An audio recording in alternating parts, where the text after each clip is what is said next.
Let's talk about the main character, Micheal Oliver. Before we dive or deep dive into this conversation, do me that kind favor, please like the video. Please subscribe if you're new here, very, very important. And do not forget to turn on your notification bell. One more time, please like the video. Please subscribe. Secondly, and make sure you turn on your notification bell. See, when it comes to officiating in England, are you guys still surprised? Wenger spoke about it 20 years ago. Yet, we are still experiencing the incompetence, the gross incompetence of the English referees. So, yes, what happened yesterday in the Wolves game is another level, another farcical experience from the referees. But would they be held accountable by the PGMOL? You know, the PGMOL is more about solidarity, about referees union than objectivity and competence. One more time, the PGMOL is more about solidarity among the referees. It's not about excellence, because if the PGMOL was about excellence, we should see at least a reduction in this farcical, comical calls we experience week in, week out from the referees. Tell me I'm lying. Somebody correct me if I am making farcical conclusions. If the PGMOL was about excellence, at least to a bearable minimum, we should have improvement from the display of the referee. But no, it gets worse and worse. And sometimes it looks like certain referees are targeting certain things. Especially since Arteta called them out, it looks like Arsenal have a target on their back. And Micheal Oliver, who is unanimously acclaimed to be the best English referee, you look at how low, how incompetent refereeing and officiating in England is. If this is your best, and yet your best is not even up to the average in terms of officiating and refereeing in Europe, we are all effed. Micheal Oliver is agreed to be the best referee, yet we know how grossly incompetent he has been for the past few years. And yet, there are no consequences to their incompetence. It makes it worse. You see, in life, you want to have reward and incentives for people who are performing excellently. And on the flip side, you want to punish and have consequences on those who are not performing excellently. But in England, whether you're excellent, there's not even excellence there, regardless of how many errors they make. Right? I understand. See, they are human beings, right? That's what they brought in VAR. It's like even when they make mistakes on the pitch, the VAR people who are supposed to help with digital technology to help reduce the human error are actually not even concerned. Sorry about that. About reducing human error. They're about solidarity. It's about endorsing and confirming their biases of their superior, who is in quote unquote superior, who is on the pitch, or their power who is on the pitch. Because I understand Micheal Oliver could have made an error yesterday, but for the VAR not to review the error and make at least the correct decision just shows that we are effed. Now, let me show you some images so that you can understand what the farcical display of these guys. Now, if this tackle, look at this tackle. This is a still image, right? If this is a red card, we are finished. I understand it's a cynical tackle. I understand it's a technical foul. At most, a yellow card should suffice. Can we agree to that? At most, a yellow card should suffice. This is not dangerous play. There is nothing dangerous about this play. Look at his feet. Yes, I agree it's a cynical foul.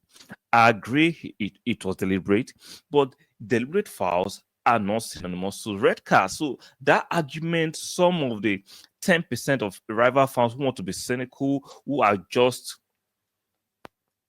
low IQ, we're not going to talk about that, because unanimously, whether non-Arsenal fans yesterday were actually aggrieved by the decision. So shout out to the non-Arsenal fans who were objective yesterday.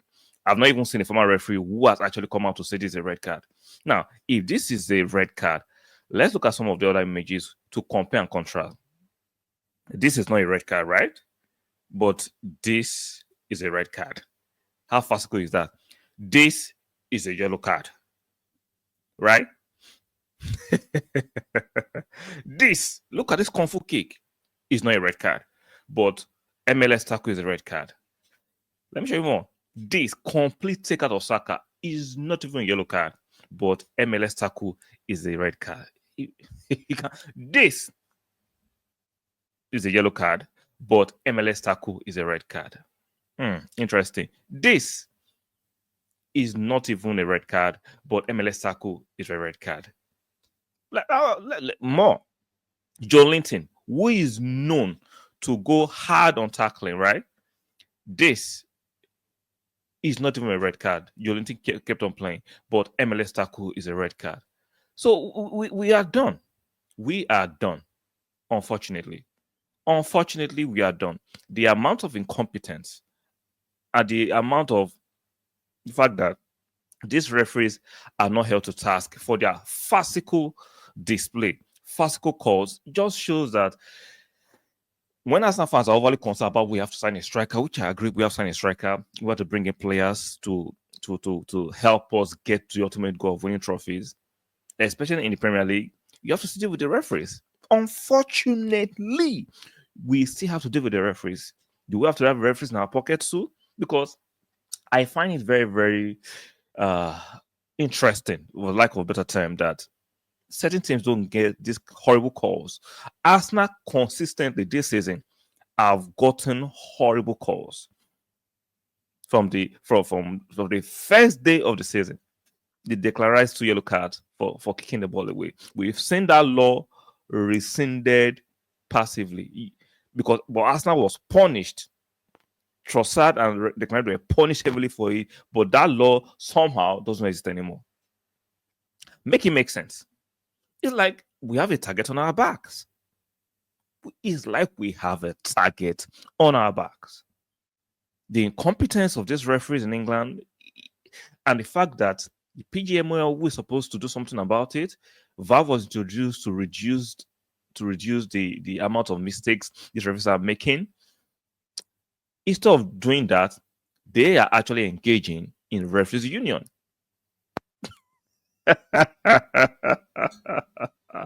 They are more interested in making sure their pal, their referee mates doesn't look bad than making the right call.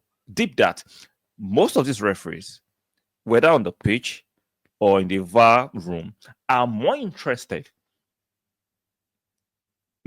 making sure their co-referee, their senior referee doesn't look bad than making the right call. That is dangerous. That is not healthy for the game at all. And the fact that PGMOL is not doing something about it, it needs to be scrapped. I'd rather take an error from the referee, understanding that it doesn't have a second opinion, than for the referee to have a second opinion and yet the mistake stands. It doesn't make no sense. Doesn't make no sense. So guys, let me know what you think in the comment section. Do you have any hope this will change anytime soon? I don't have any hope at this moment, because if 20 years ago we complained about this and it's still a great fixture every weekend in Premier League, nothing is being done significantly to reduce these errors. I understand the human errors. I understand that. But when we have digital help and yet the errors still persist, what is the use of the digital help? What is the use of VAR? What is the use of the PGMOL? If it's about making sure their make looks good, what is the essence of having it? Let me know what you think in the comment section. Like the video, very, very important. And if you're new here, don't forget to subscribe. Do that. And make sure you turn on your notification bell. And I'll see you guys in the next one. Bye for now.